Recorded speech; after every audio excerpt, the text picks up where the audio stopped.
Hello friends. তো এই সেই এখানে সব দেওয়া আছে ব্যানারে কোথায় আপনি ঘুরতে যেতে চান। তো সেখানে গিয়ে আমরা সিলেক্ট করলাম কোন মন্দিরে যাব। তো আমরা দীর্ঘেশ্বরী মন্দিরে আর কি যাওয়ার জন্য রেডি হলাম। তো গাড়ি ভাড়া করা হলো, সেই ড্রাইভার আমাদেরকে গাড়ি করে নিয়ে গেল দীর্ঘেশ্বরী মন্দিরে।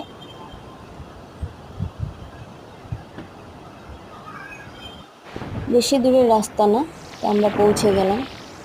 এখানে গণেশের মূর্তি আছে, মহাদেবের মূর্তি আছে, পাথরে খোদাই করা আর কি। তারপরে বজরংবলী আছে, আর অনেক এখানে বাঁদর আছে। বাঁদরগুলো সব বাচ্চা কোলে নিয়ে বসে আছে। তা আমি চারিদিকটা একটু ভিডিও করে দিচ্ছি। তো এরকম সিঁড়ি বেয়ে বেয়ে পাহাড়ের উপরে আর কি, অনেক সিঁড়ি ওখানে মন্দিরটা। তাই দীর্ঘেশ্বরী মন্দির, এই সেই মন্দিরটা অনেকটা। তো সেইখানে মন্দিরে ঢুকলাম, দর্শন করলাম।